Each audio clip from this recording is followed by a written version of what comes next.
can't count them out, bro. Uh, What's Gucci? Episode 2, what about? Oviyan Style Arena, hosted by G Scoffa and Herb. We back for episode 2, man. You know what time it is. So today we gonna talk about should the WNBA allow college girls to come out earlier, which I believe they have to do 3 or 4 years. 4 years. Should there be a regular season MVP for East and West?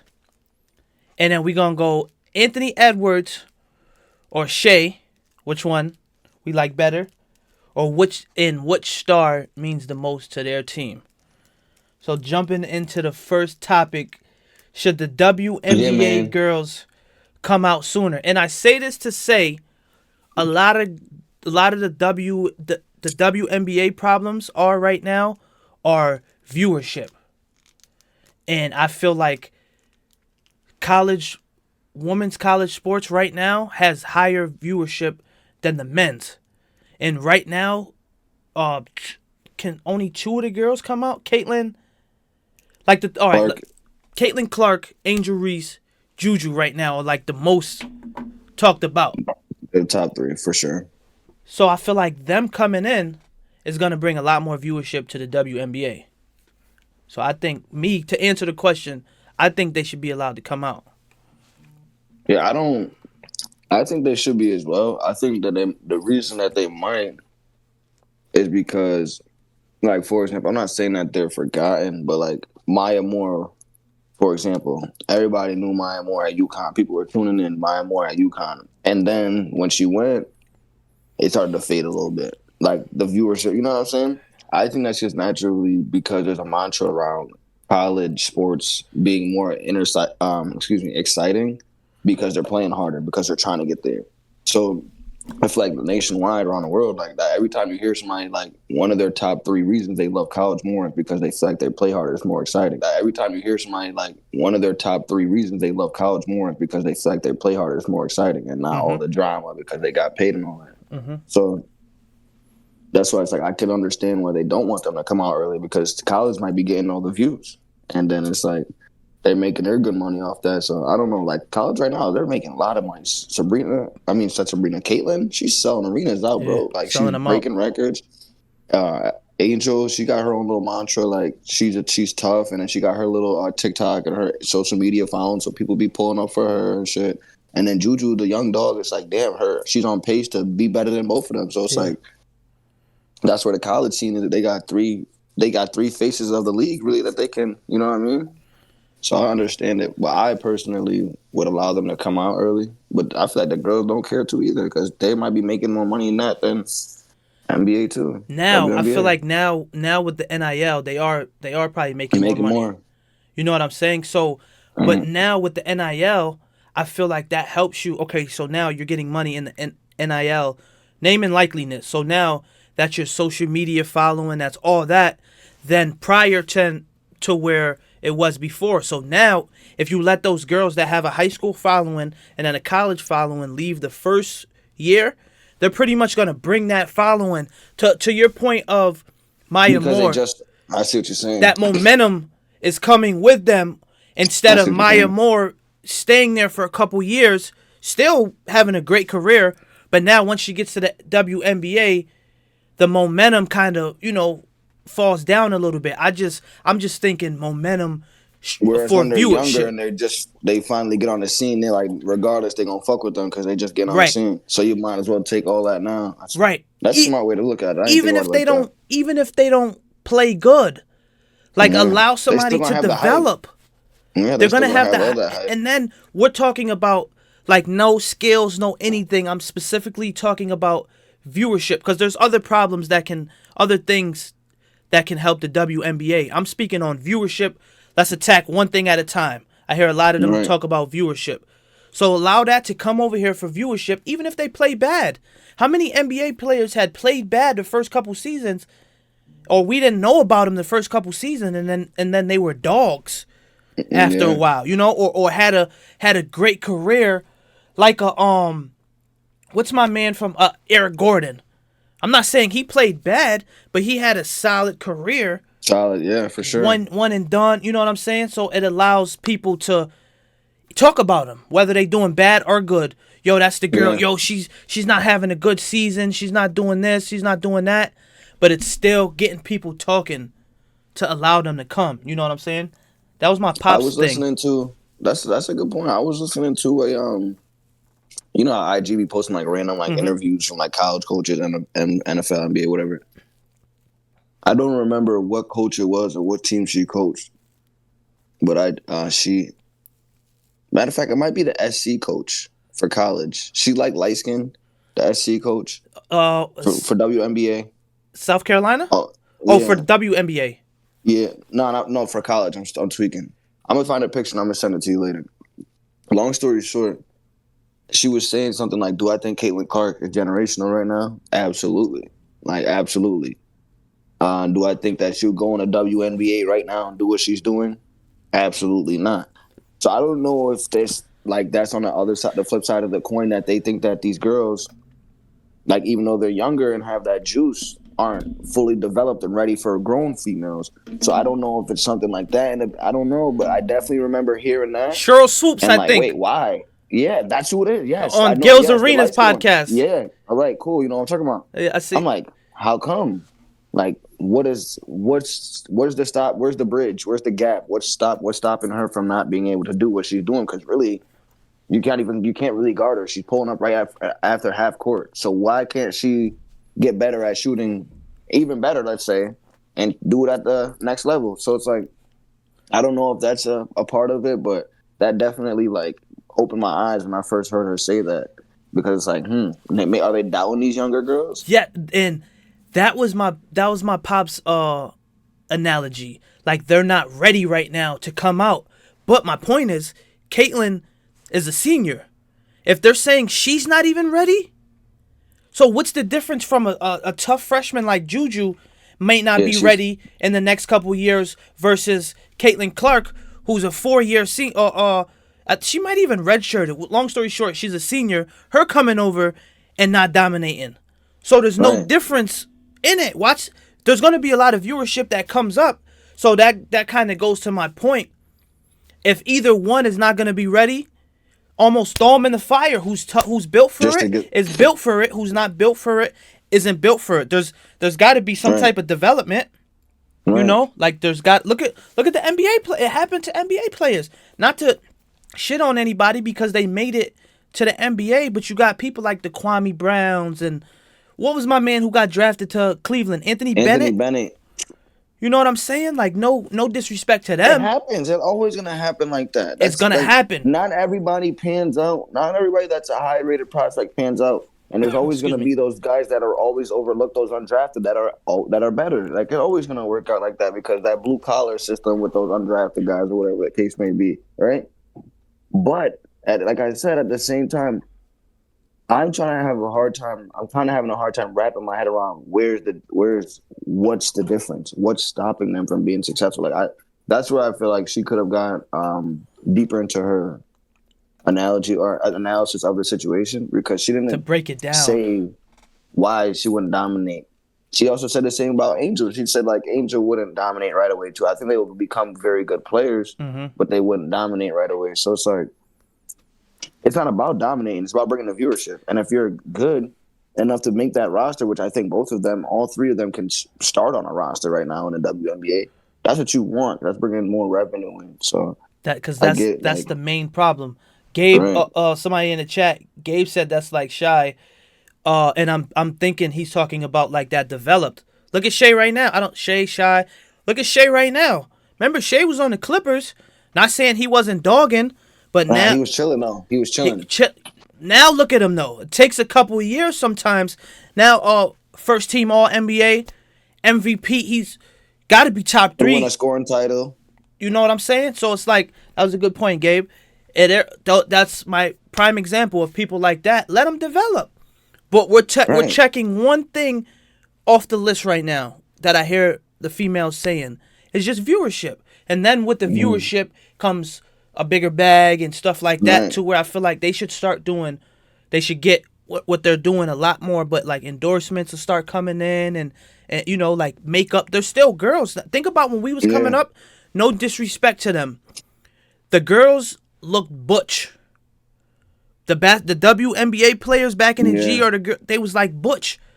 Now they're like getting their nails done, getting their hair done. Or get to a girl that could do both type shit, man. Now they're getting marketed a different way. So now I just feel like the marketing, if they do it the right way, they can make some bread. You feel me? So I think. Yeah, I agree. Bottom line on that topic is just viewership. I think them coming out early will help viewership. That's for sure. That's my thing on that. And I also like they remember they did the what's it called this year, the 3-point contest with stuff with Shorty Sabrina. With Sabrina. Yep. That's another thing I think they need to have. Like they need to have more. I find if you say the word momentum, they need to have more momentum behind that. What I mean by like more people behind that, more people that empower behind that. Like dudes that play at the league, like they should be. There's no reason that they should. So you know what I'm saying? I feel like there's ways that they can get around it, but there's got to be the necessary steps taken. Like I feel like that was huge this year for females, and she barely lost. That's what was crazy. She was in the NBA range, regardless if it was her ball or not. Like that's what they shoot with, though. So that. Yeah, it wasn't valid. Yeah. They just need some strong momentum behind them, trying to push and get them more on the mainstream because they're on ESPN now. They're like, you know what I mean? They get their screen time, but they need more. I feel like power behind them to make people want to tune in more or make the necessary change happen. So, shout out to Kobe. I wasn't watching it as much myself. Like even Cash, like he had to get me into it as more like, yo, he's watching girls. Shit, I'm like not as much, but like last couple of years I've been tuning in now a lot more. So. You know what I'm saying, and that social media is helping drive it. So I feel like the WNBA just use that to their momentum and keep driving it. You know what I'm saying? So the answer, I'm saying I'm speaking for both of us. Let them girls come out, man. Let them ball up. They still gonna get their deals. They're still gonna get everything they need. Cause you could bring NIL is pretty much just endorsement, name and likeliness. Literally. Once you get to the NBA, that's that. So man, let them girls come ball, man. Let them girls come ball. Get a chance to come out. Now this one. The next topic was, should there be a regular season MVP with both conferences? Now, legend Rick Barry, listen to what he said. We'll just play a little bit. For the NBA to have an MVP for the season for one player in a league that has two conferences that don't play the same schedule is the most ludicrous, ridiculous thing in the world. They have to have an MVP of the Eastern Conference and an MVP of the Western Conference. And that is something that should have been done decades ago. It makes no sense at all, okay? Because the level of competition you're playing against, you're playing more against the teams. You only play twice against the teams in the other conference. How do you make an evaluation? It's not right. It had been simple last year doing it. You know, if the winner, when Steph won, it would have been LeBron in the East and Steph in the West. It's simple. Now, just to play a little bit of it, what's your thoughts on that? I think you're muted too. I think it's a good point. I like it. I wouldn't mind it. I like you said, I think it makes it more fair, it brings you more revenue. Not that I care about the NBA revenue, but like I don't know. I think it's so much harder to make MVP out of all those players when it should be broken down that way. I think football should do it too. It's just I don't know. I can't put the words on it. Like it makes it kind of more incentive based. It's not even an incentive, but everybody wants an MVP. But knowing that you can win it on your side of the conference, opposed to having to beat the whole league out. Mm-hmm. Like, you know what I'm saying? Like, for example, niggas on the East, like Tatum. Tatum could literally be looking at it like, if I play better than Giannis and Embiid, I got it. Same shit for the other two, right? But now let's go on the other side. Shea got to outplay Braun. He got to outplay Steph. He got to outplay Jokic. He got to outplay whichever one of the three on the Clippers is having the best year. He got to outplay Fox if Ja was healthy. Like, so you know what I'm saying? It's so much, and that's just in the basketball situation, but it's like that in football too. So I think it would be more lit. What you think? Yo, bro, I literally have mixed feelings for it, right? Because on one hand, I literally agree with what you're saying. Literally agree on what you're saying. On the other hand, as far as having, somebody just asked in the chat, what's the topic? The topic is having multiple MVPs. Having multiple MVPs in the W. I said the W. I'm still thinking about the W. Having multiple MVPs in the NBA for each conference. I'm conflicted, right? So I'm thinking what you say. All right, Tatum can beat out the people in the East. He can beat out Giannis. Boom, boom, boom. The West, Curry. So on one side, I like it. And then on the other side, I'm conflicted because I don't like when they give out participation trophies. You know what I'm saying? Yeah, I'm not big on that either. And I'm not saying this is a participation trophy. I just say that to say, may the best man win for one. And then that makes it 5 trophies now.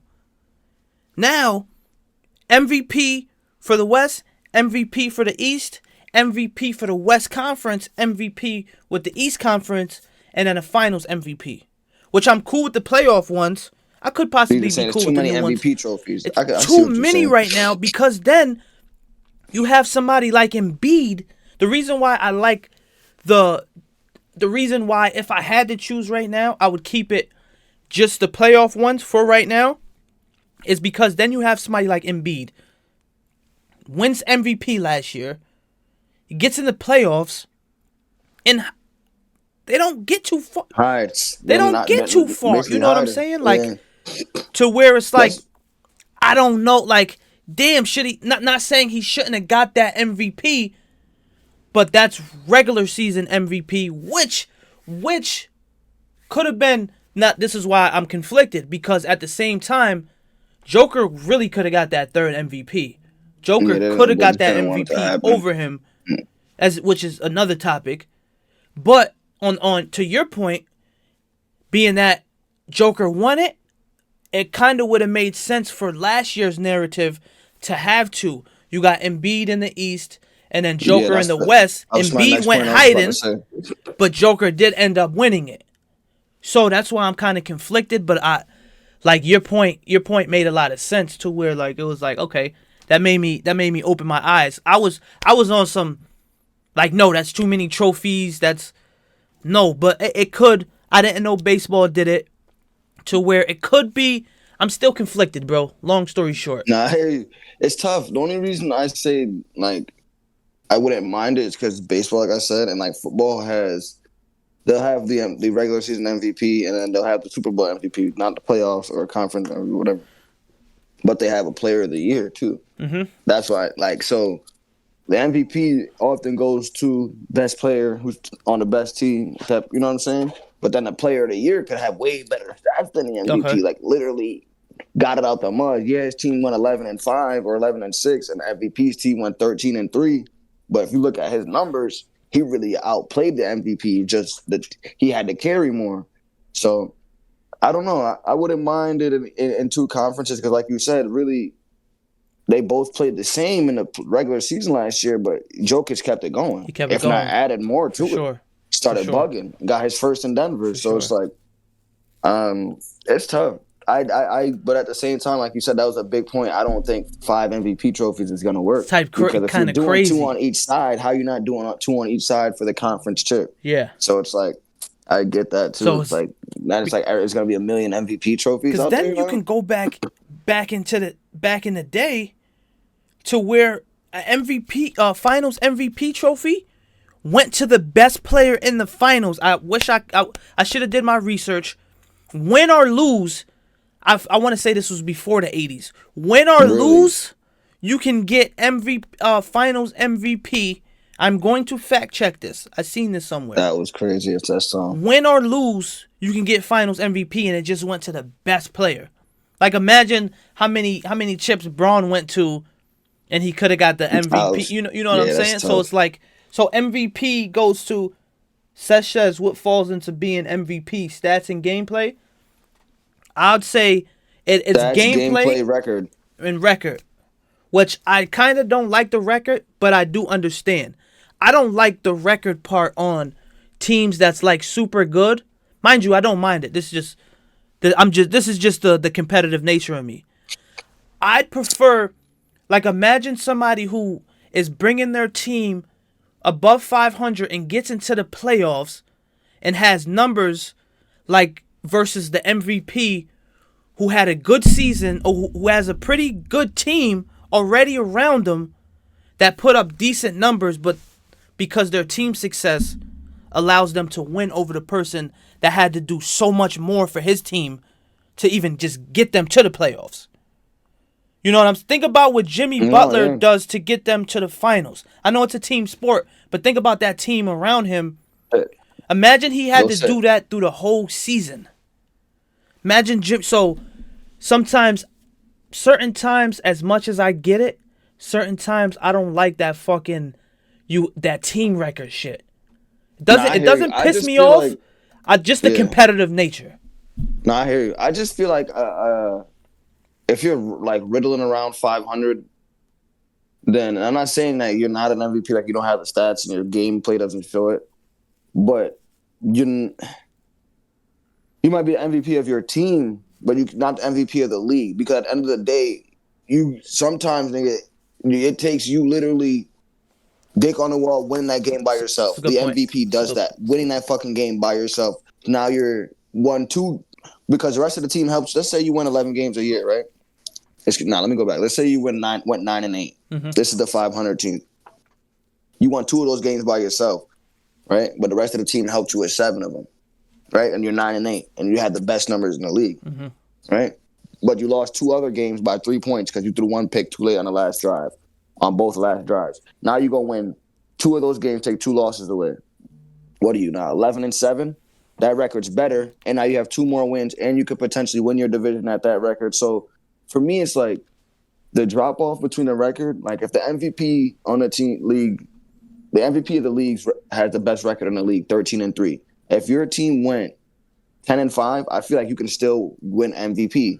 Just because you lost 2 more games don't mean not the MVP, because that nigga on the MVP team might have a way better roster. Okay. You dig what I'm saying? Okay. So I guess it's like, see, if you're riddling around 500, no, I don't think you should get MVP because you're losing games. You dig what I'm saying? Mm-hmm. But if you're more so winning more games than you're losing, but you lost a couple more, does that make sense? Yeah. Like, I don't know. I just don't feel like a team riddling around 500 should have an MVP because you're barely squeaking in. Yeah. Whereas a team that won their division and just might have lost 2 other games just off of bad play or a turnover or something that they couldn't even control when they had a fucking lights out MVP game. Yeah. Let's say their running back fumbles on the 1-yard line, or the coach is Pete Carroll and wants to throw a pass instead of give it to Marshawn Lynch from the 1/2-yard line. That's not on you, because you just threw 28 for 31 with 4 touchdowns and no picks. So it's like it all depends on that record too. That's where I say the record comes into play. That's that is, I can jack that. Though, you know what I guess I'm saying? There's not too many super teams, so my point is not super valid. But on the teams who's like them ones, you know what I'm saying? So that the way you broke that down, that makes sense. I could definitely go with that. And I think that there's teams like for example, Josh Allen and them last year. Josh Allen arguably had the second or first best season as a quarterback last year. Okay. Dak was 1, and Josh Allen was 2 any day of the week. Lamar was not the best quarterback that played last year, bro. He just does the shit that doesn't show up on a stat sheet that helped us continue to keep moving the ball down the field, stay on the field, give the defense a break so that when they came in, they could come out 4-0. And it was just a well-oiled machine all around. Everything was feeding one another, bro. Special teams was working, defense was working, offense was working. But Josh Allen and Dak single-handedly had the best fucking seasons. But Josh Allen, and then I think they went 10-7, and the Cowboys might have went I don't even know what they went, but they had a better record than that. So that's why people were pushing for Dak to get the MVP over Lamar, because his numbers were blowing Lamar's out the water. But I think we went 13-3. So it's like, for me, the only way I was backing him was because he was doing that San Fran game. Remember that Christmas night game when that was a big game? They were both and he beat their ass. I'm like, that was a cementing game right there, for his season. But as far as gameplay, he wasn't nowhere near Dak last year. I would have gave that shit to Dak. So see, the way you broke that down kind of put it more into perspective, and that's probably what they go they go off of stuff like that in the voting ballot. You know, to put that. Nobody's been able to fuck with San Fran all year. If Lamar beats San Fran, that puts him that much more ahead of the race, regardless if he only throws 150 yards. Like, that's how they, like, the writers and the higher-ups perceive shit. Because, like, for example, let's say Boston this year, right? Let's say Minnesota is down to Ant and Boston, because Boston's been killing everybody, beating people by 40, 50, putting up 130s, crazy shit. And let's say him and Ant are the finals for the MVP, and he goes and Ant beats him like 2 out of the last 3 games out of the season they got to play, and Ant's going crazy, and Tatum is not. You don't think that they're going to probably try to give that to Ant just because of, you know what I'm saying, how it was so hyped up and the magnitude of the game? And that's where that's where I feel like the record comes into play.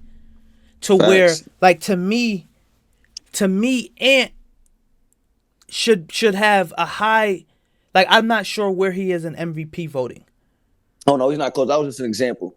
No, that's a great example, but the reason why I kind of feel like he should be, think about where that team was last year to now. When he was just bursting onto the scene, but now he's like, nigga, I got big cojones now. Now he's a bro. Now we top 3 in the next topic. Now we top 3 in the West.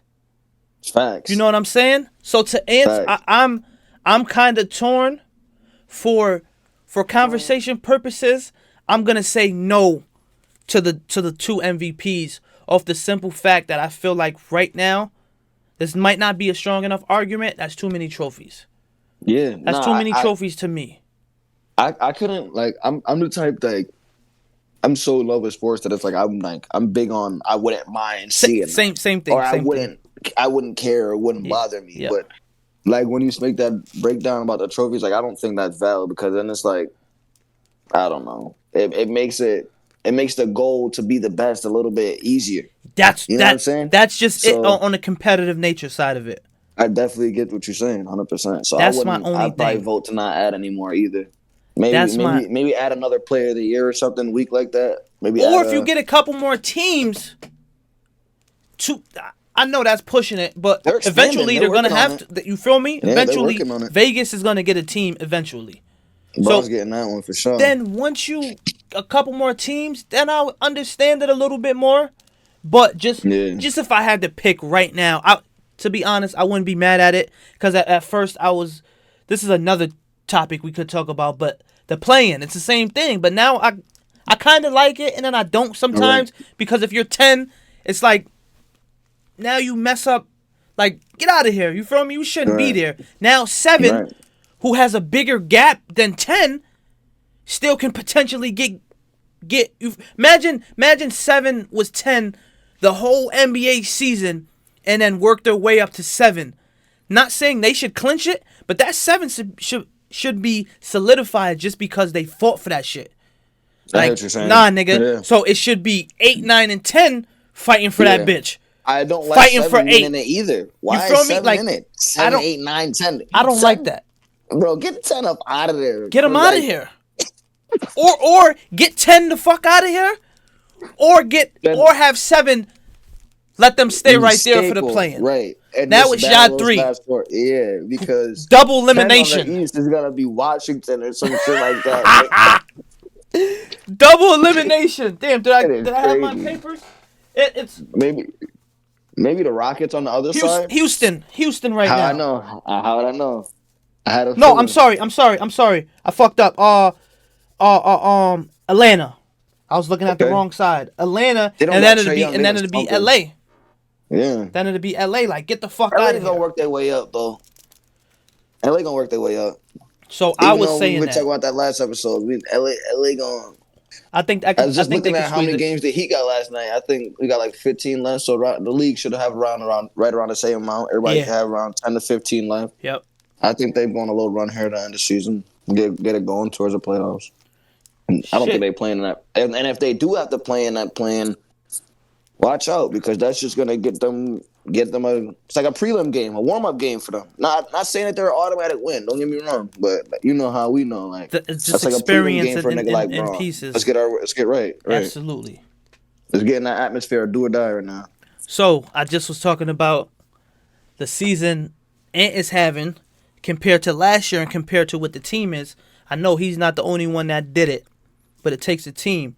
So we're getting into our next topic. Ant or Shai? So when you brought this to the attention, this is a good one. So should I put this for the viewers? Should I put this as who would I build my franchise around? Okay. Yes. So now, right now, from this year, you could put like a poll in the chat or whatever, or something up when we publish or whatever. But I want to know as of right now, because they're both, I wouldn't say they're at their peak, but they both are firmly showing that this is their first full year in their prime. Both having great seasons. Both great seasons. Like I feel like they're both in little rivalry coming. Yeah. So I feel like it's fair to, and they're both at the top of their conference. Like I think one might be they're between 1 and 3, both of them. So I feel like it's a fair assessment. I do think that Ant has a little bit more pieces around him, but it doesn't take away from what he does himself on a nightly basis. So I think it's a great argument. But yeah, it's got to be from right now this season. Okay. Who are you taking to start your team from where they are right now? Great. See, because shit. Now I even I'm a GM right now. I even got a notebook. Right now, just playing. So if I'm thinking like a GM, right?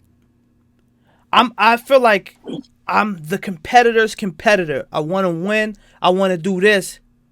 And then to play the game, you got to be in the game. And I say that to say that I understand that NBA is a business also. You get what I'm saying? So you get me.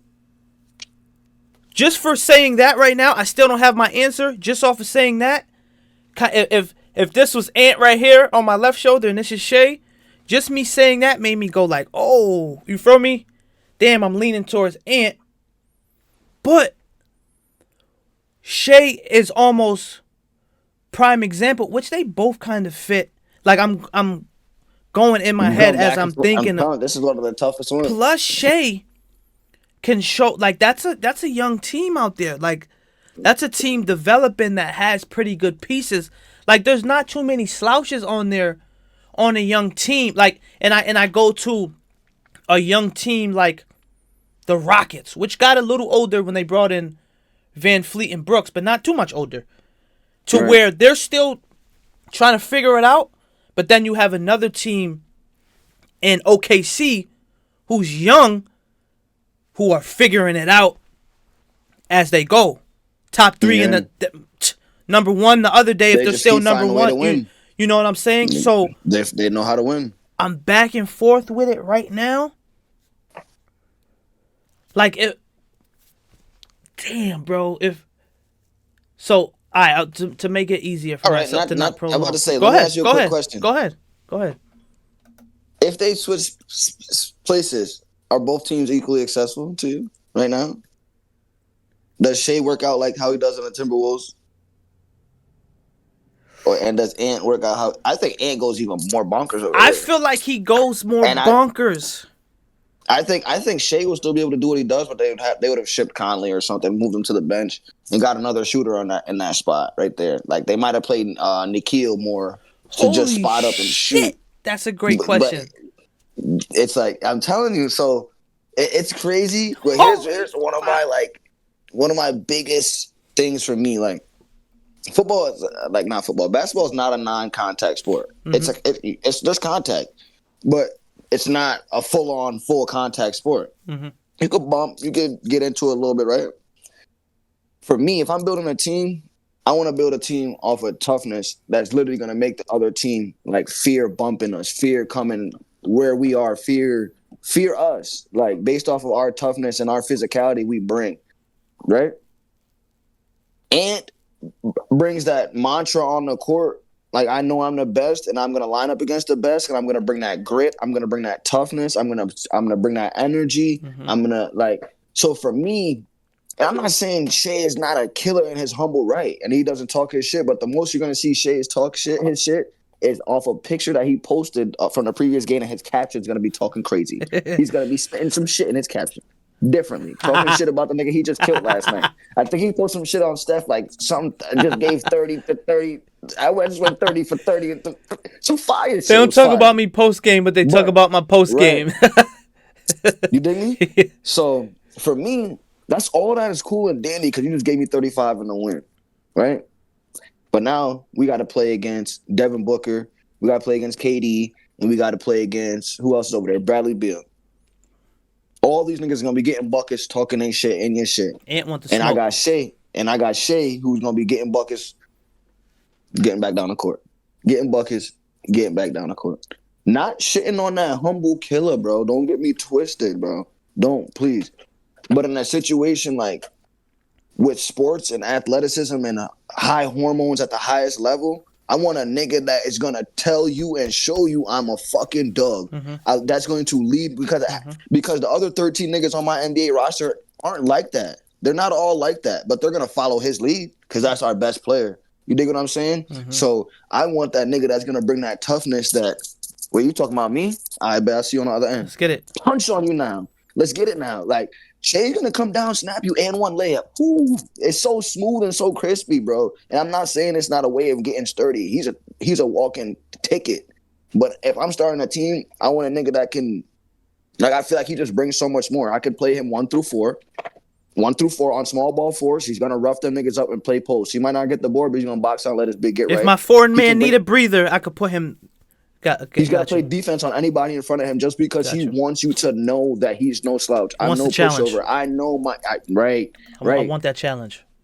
Same way on the offensive end. Like, when he see a nigga in front of him, feel like they're getting, like, locked in on him on defense, he like, word, you think you got me? I bet. Step back, midi. Old nigga versus young nigga. Him, bro. Yeah, bro, he's literally not a nigga that's got to shoot threes. None of that. Like, he likes working post-game down, and then when he's hot, he's going to pull that motherfucker from 3. Like, so it's like, and that's what comes back to the physicality, because if you're playing post-game down, that's where a lot of more physical nature is going to be. Mm-hmm. But he's with all of that, bro. All of that. He's like 3-4 years in, they're already comparing his physicality at the end of Blake Griffin. Like, and on top of that, you cannot play with him on the perimeter. You can't play with him on the perimeter because he's going to either go right by you, shoot over you. It's just a lot of confidence there. I'm not saying it's not that with Shea, but I want that nigga, like, and I like humble killers, bro. I want that nigga that's leading my team. Yes, I am a dog. Front line when I'm getting 35. Yes, nigga. Who else wants some? These niggas not. When you can hear that, when you can see that mouth, and he can't fuck with me. This nigga can't fuck with me. When you can hear them mic'd up, get somebody else on me. I need that. I need all of that out of my leader. Yes, that because if we're not playing a contact sport, I need you to be them niggas to feel you. Pause. You feel me? Got that. I got that. And for the viewers, we know Shea is like 6'7", 6'8", but it's a different type of physicality. What they saying in the chat? That Ant brings. No, that's just for the view, you know, because this is going up on YouTube. Just if anybody says that. I think Shea can go to the rim and he's physical. We understand but I'm talking about on the other end of it too. Like, he's not, I don't trust Shea guarding my 3-man. I don't trust Shea guarding Tobias Harris at the rim right now. But if you tell me I got to put Anthony Edwards on Tobias Harris, I'm going to say, let's go. Perfect. Because he's probably going to get a couple rips. Tobias ain't going to think he can take him to the rim. It's sweet. It's just a different type of energy. And a lot of that comes from the way he carries himself on the court, on top of his game, bro. So to answer your question, who do I think flip-flop more? I think both teams may have the same success. If Ant went to OKC and Shea went to Timberwolves, I think both teams are still up there. I think they would still have success, but you might ship Conley around, like you said. It might be some pieces moving. The reason why I would still side with Ant more, because team success, I don't know, is that grit and that grind that you're talking about. Because once you have that, if you're a ball player and you're a competitor, you have no choice unless you're a bitch. You have no choice but to thrive off that. Oh, my top dog is out front line. All right, we got to... Team sport is brotherhood. You feed off him. So I feel like no matter where he goes, that energy is there. You know what I'm saying? I feel it's not that Cat had to take a back seat to Ant-Man, but you did. And Cat is the type of person, okay, I'm going to still play my game, and this, that, and the third. Shea, that humbleness could go over into the Timberwolves, and it might not translate the same way Ant brings that fire. Right. And I mean that jump. Shea and them they made a jump too, but he's got them pieces over there. Like this is Ant brought up a young like that team. To me, I feel like Ant brought a lot to that team too because those are seasoned vets over there. Exactly. I feel like they needed an Ant. Yes, they needed somebody that was young, but like also to me, he's the best player on the team. No way around it. Amazing. Cat is amazing, like at their respective jobs. Mm-hmm. But there's nobody better on the team, like you said. Like he upped the level of play for everybody, and so didn't Shea. But like you can, like we were just talking about, they follow his lead. I don't see anybody on OKC really get ecstatic about anything, bro. I see I just called them the twins on the last episode. I don't think they twins. I just call them that because they both last name Williams. But the Williams, Jalen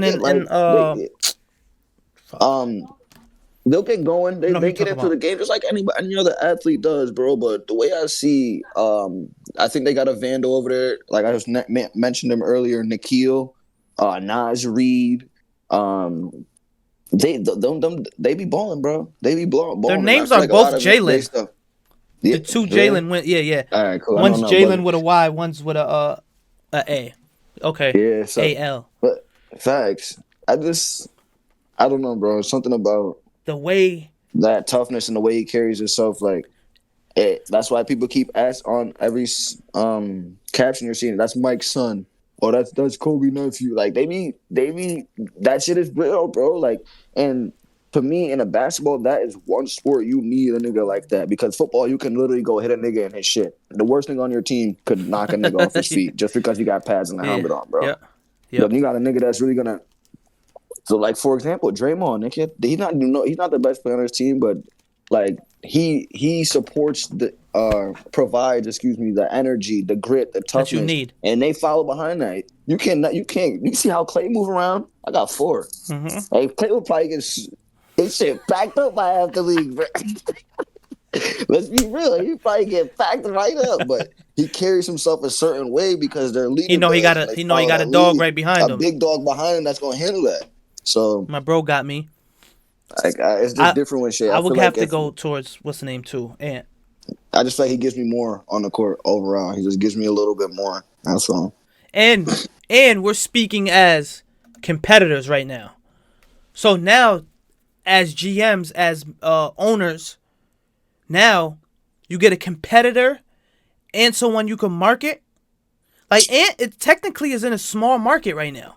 And he's always on front line headlines. That's my point. And I'm not saying Shea. Oh, nigga versus young nigga. I'm gonna keep saying that. Well, he just got that it factor. He does. Whether if it's people saying he's Jordan, his sneakers, how he walks, how he dunks. Hold on. I'll flip my camera. Can I flip it? You should be try to double tap the screen. I got you right now. I just found it. You're not gonna see Shea's face if it let me flip it. There we go. See? How ironic. See? Thumbnails. Let me keep going over. Thumbnails. I don't see Shea at all.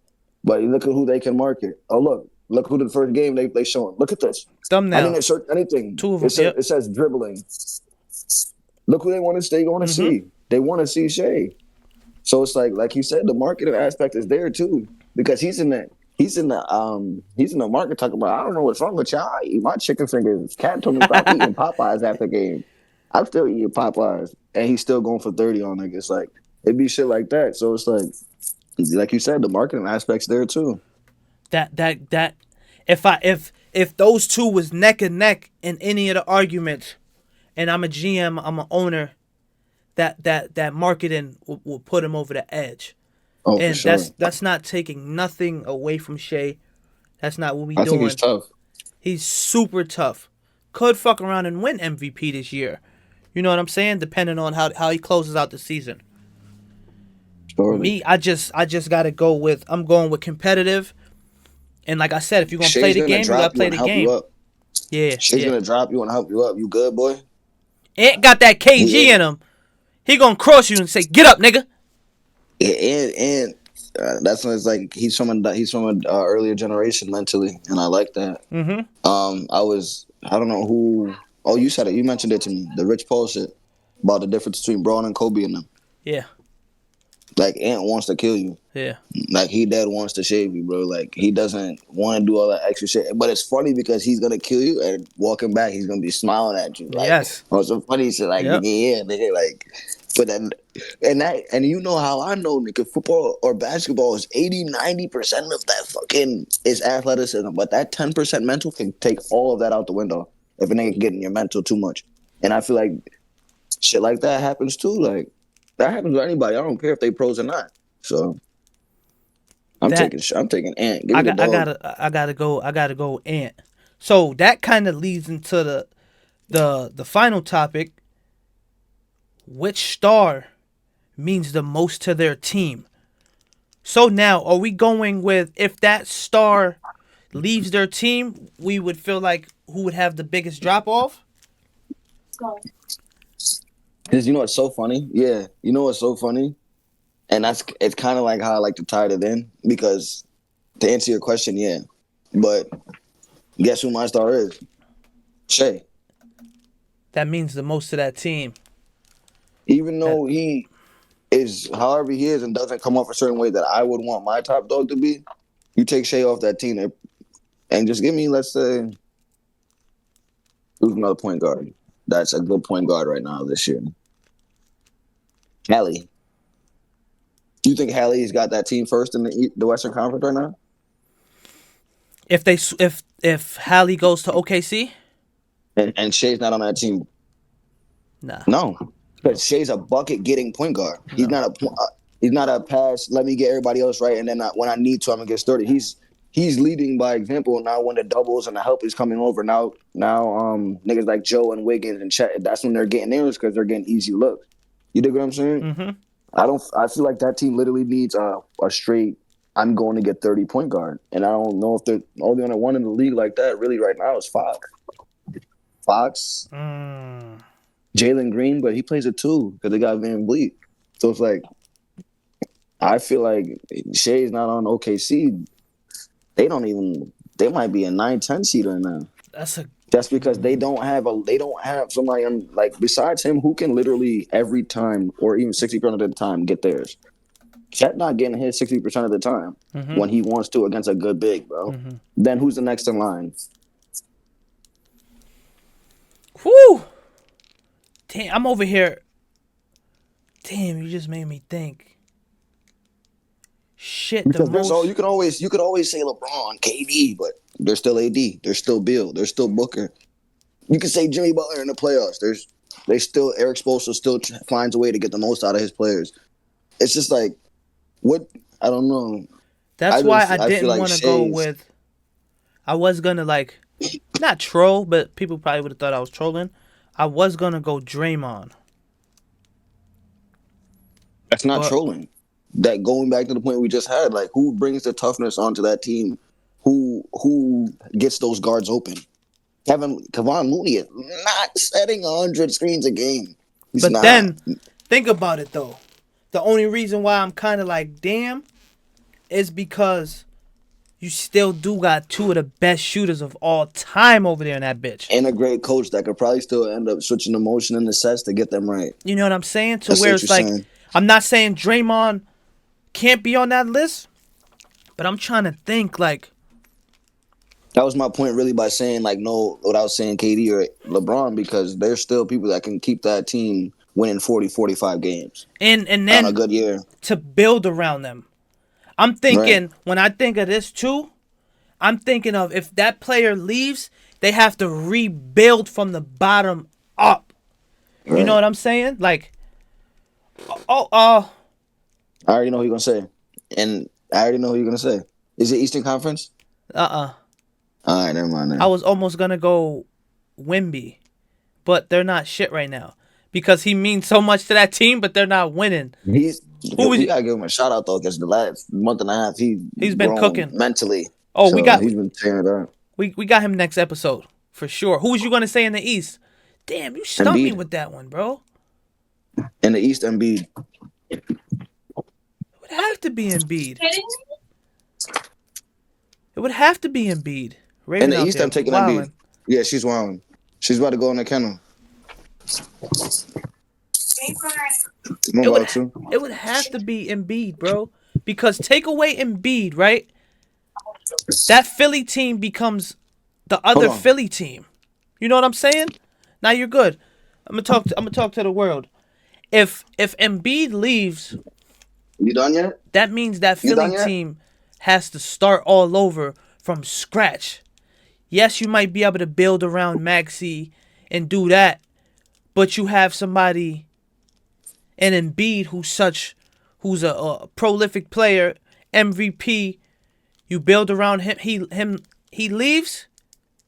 I'm thinking of when he asked this question. I'm thinking of. All right, I didn't hear anything you just said for the last 30 seconds. Running back. So as far as Embiid, yeah. If he leaves, you don't have nobody else to build. You got a Maxey. You got Kyle Lowry.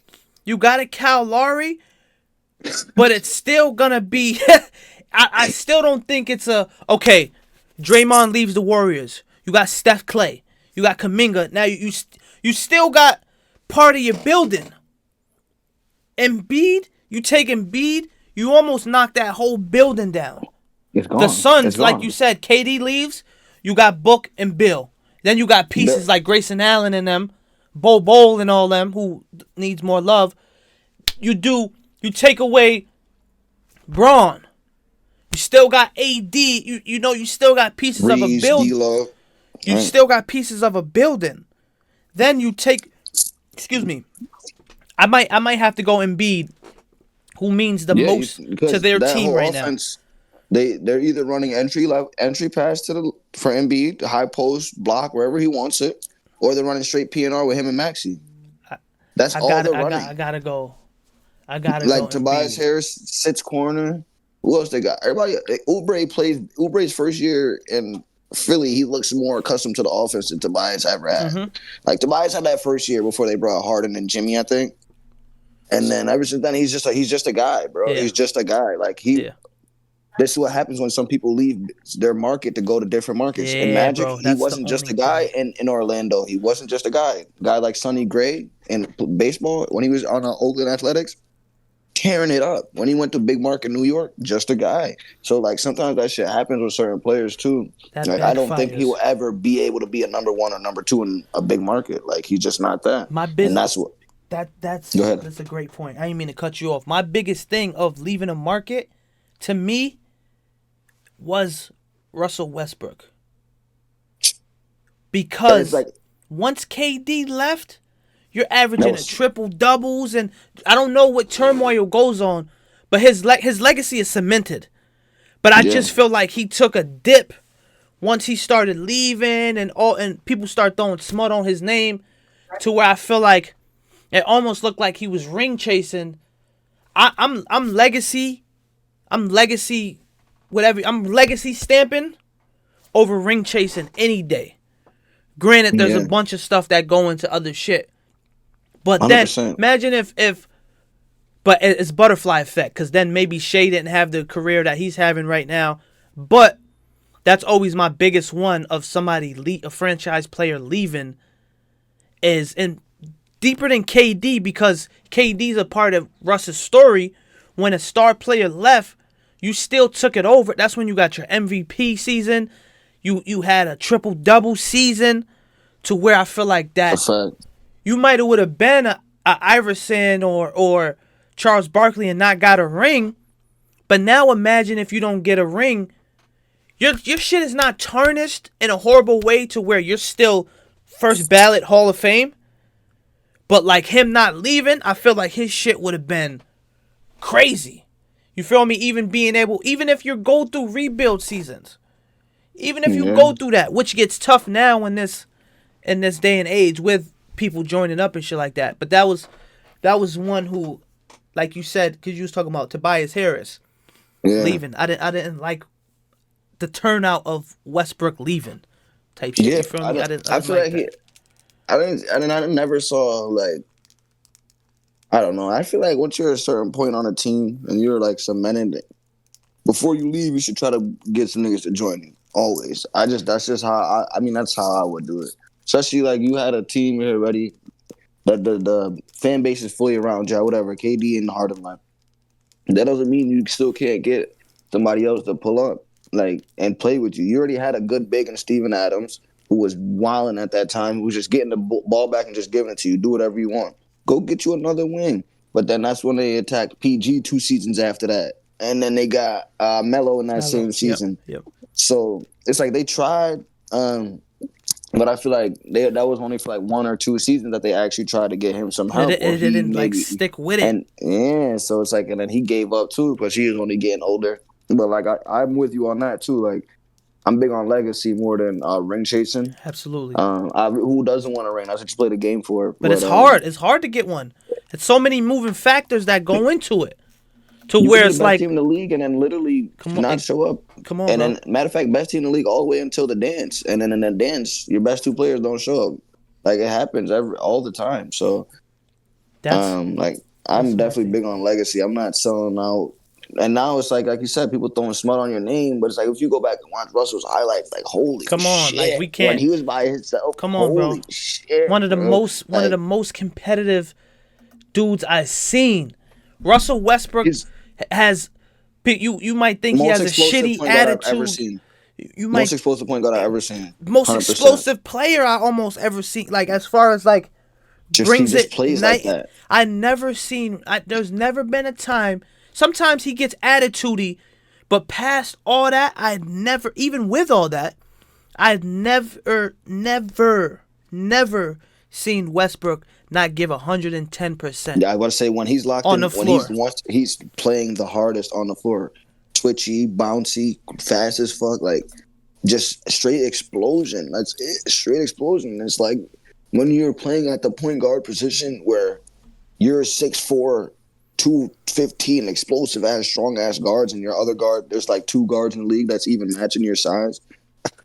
Well, watch out because he's going right by and punching on you, nigga. So that's why it's like. He was in a special spot where I felt like he was really not, I don't want to say unguardable, but niggas were starting to be like, just let him shoot. Just let him shoot. You know what I'm saying? Because they know they weren't staying in front of him.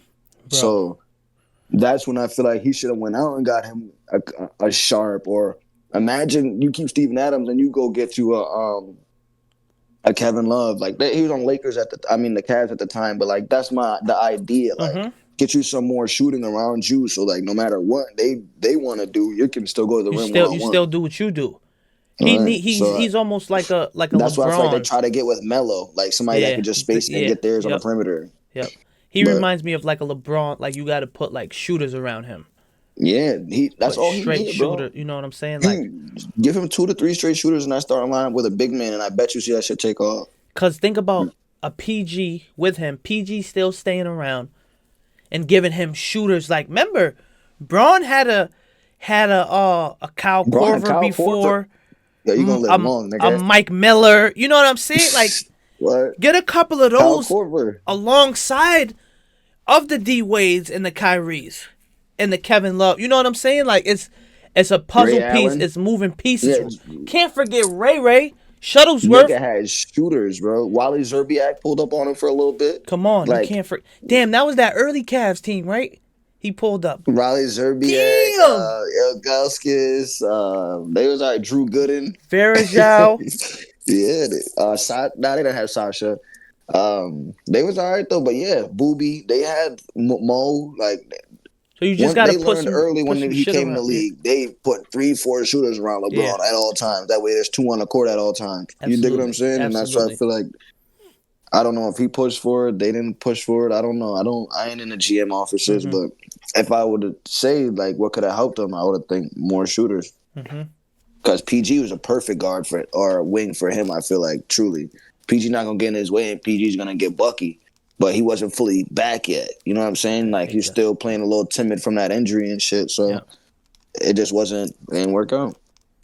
So, I would say which star means the most to their team? I'm going Embiid. You going Shea? I'm going Shea. I'm going Shea. I think those are 2 tough ones. Anybody in the chat say anything else? Nope. Gabe was like, yo, that team not really going to be something. I think he was talking about Philly. You feel me? Yeah. I think he was talking about Philly. All right. It's got to be Philly. So we going to end it with some fashion. You know we talk fashion over here. But we gonna go over here and look at some of these league fits. See if we can see. Yeah, let's see what they got going on. Let's see what you got up there. Let me put that on. Okay. We gonna go Shea. We've been talking about Shea. 50. What's cashing it? Oh, all right, but you can see? All right. Yeah, rainy day. Okay. This get a little calm. See Shea get flea to me. So this Nah, he do. This is a fly 5 right here. You feel me? Like this might be a 6 to where it's like, yo, Mozzie here, to where it's like this flea, it's literally one of but those, it's calm. Like, I'm just throwing this on real quick. Niggas hit me on Sunday. We about to go get something to eat real quick. All right, bet. Let me just throw this on real quick. You feel me? Okay, we got Shea 59 minutes ago. We got Monk. Okay. Nigga's inconsistent as hell. Lost me a fantasy spot. Nigga, talk this nigga, bro. Monk, you gotta do better, baby. That's some calm shit. That's some calm right here. That's good drip. That's good. This calm. Black on black on black. Nigga looking at the camera, man. So he wanted that picture. Second one, he wanted that. This right here, he's like, y'all got it? Y'all got that? Y'all got that one? Send me that shit. Then we gonna go. I'm gonna send you this whole page. D-Book is a casual. He's a casual. Less is more. LA looking. LA looking. He look like he's from LA. Yeah. Always got some chucks on with some low riders, bro. He look like he reminds me of LA. Bobo. You know he be with Slime and them. Yeah, he do. Damn, that nigga's tall. Tall, bro. Bobo, keep it calm. That's calm shit though, yeah. Bobo, keep it calm. Feel me? That's valid. That's valid. Not stepping out of the box too much. Who that? Payne on the right? Who that? Go down. Right here? Yeah, with the vest. Yeah. See, this is my type of wear. I like the 2-piece vest. Calm. That's that layers. You know the layers. Yeah. You can't go wrong with layers. You feel me? Yeah, that's swaggy. That's swaggy. Oubre? Nigga, Oubre, son. Okay. Jeff Hardy. Okay. Got that shit on. You got that shit on. Got that shit on. Now we're gonna end it right here. Oh my gosh. Top 10 LeBron fits. Let me see what I got in there. Holy shit. Nah, look at the wrinkles on the inside legs. Oh, nah, this is at the ESPY Awards. This is 9. This is 9 right here. Ultimate Warrior t-shirt. Okay. 8 glasses. Not to my South Beach. Yeah, glasses brown is different. No, I don't know. Geek. Yeah. What's that about, This is an error. This is 2003, but it's like. Oh, he's valid.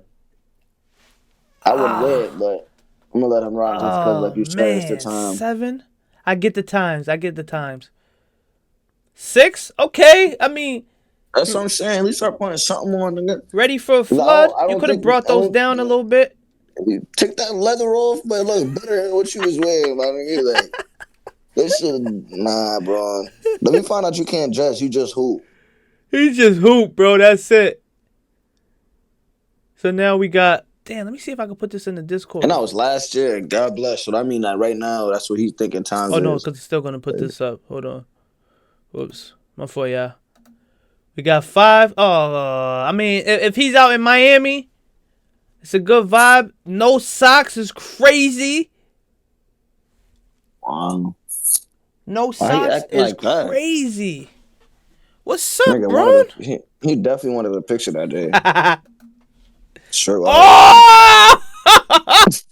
Yo, bro, he got the Def Jam fight for New York pants on. Yo. Nah, I fuck with bro. the tee, though. That's a good tee.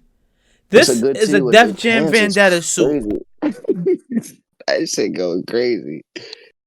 This is Def Jam Vendetta. And this is number 4. That's how you know he got bad drip. This is 4. We got 3. That's clean. That's classy. I'm fucking with that all day, bro. I'm cool with that, That's clean. That's fly. That's calm. Yeah. Grown man shit. Grown man balls. All black up and that shit look good. Yeah, you got the look. Valid. It's valid. That's right good here. Money. It's good. This is see. All white just because this could have been number 3 for me, but I get it. This is draft day. This right here, like to me, because my pops got a card, a rookie card. He got a couple rookie LeBrons, and this was in the book. So this is memorabilia to me. This is, you feel me? This is when one of the best players of all time got drafted. So I get the sentimental value, but this is not flyer than this. No. So I would have put this at 3. I feel you. That's 1, bro. This is 1. I would have put this. I would have swapped this with 3. I would have put 3 at number 1. It's crazy because that's a swaggy fit. I just don't think it fits Braun. Not number 1. Nah. I think that's a swaggy fit, but it's like that's just not his sleeve at all. And I then can see somebody else wearing that with the what's those hats that Abraham Lincoln used to wear called? I could see like a fedora almost type shit. With one of those, bro. Or a hi hat. Finessing that. There you go. Top hat. But I'm just not jacking that. I don't know if it's I think the boots is throwing off for me. Yeah, the carry-on bring it to life a little bit though. It's a good bag. Good bag. For sure. That's the fashion segment. About to sign out.